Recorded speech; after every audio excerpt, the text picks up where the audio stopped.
water creates a critical mass that starts flowing down south to the delta. By the time it reaches the delta, it does not pose a danger, but if it combines with other water emergencies, then of course it becomes one of the big drivers of risk that we face. So the Gulf events from the north, which usually start early, are precipitated by extreme heat. While we may not have, we have no prediction yet for a tough, very hot March, but I'm already seeing in personal experience that Islamabad has a very, it doesn't seem to be having a spring at all.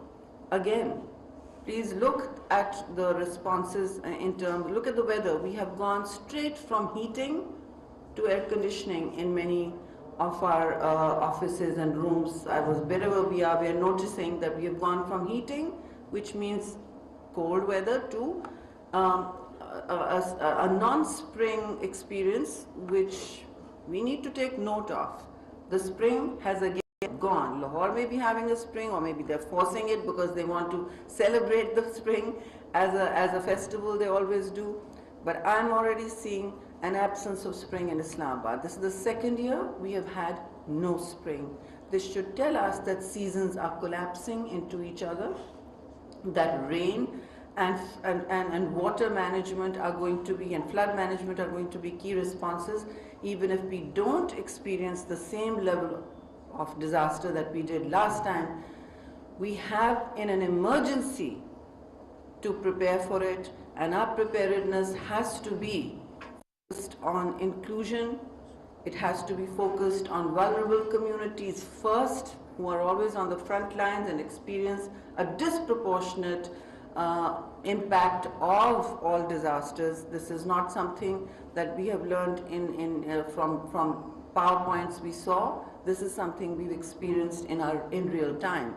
So women, children, other vulnerable, older people, these are the first and obviously the poorest, and those with no homes to relocate to. There are still areas in Sindh where homes have not been relocated to, and some of the challenges still remain in terms of draining large water bodies that seem to have settled there.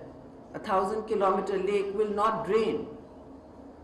It becomes a large water body that may be semi-permanent. So we are addressing new challenges. The urban centers also need to look at their stormwater drains where people are settled and be able to move them with empathy and inclusion and some view to where communities can actually find organic, livable futures, where they're able to cluster as communities and not be forced into areas that they are not able to settle in and eventually drift back to the same riverbeds which are perilous to them and dangerous to them. So these are the very broad takeaways. I think you have a very long exercise and very crucial exercise in front of you.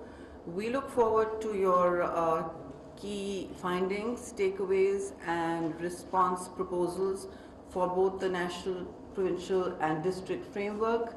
It is a key hub for all the nodes of the country to manage the extreme stresses and unpredictability, the new world that is coming our way due to what I call the largest national and international security threat to humankind, which is climate change. Ladies and gentlemen, thank you very much for your patience, and I wish NDMA and all our partners, including our ministry, the best of luck, and I look forward to your responses. Thank you. मौसमियाती तब्दीली की वजीर शेरी रहमान की NDMA की तकरीब से गुफ्तगू। उन्होंने कहा कि कुदरती आफात से निपटने के लिए इदारों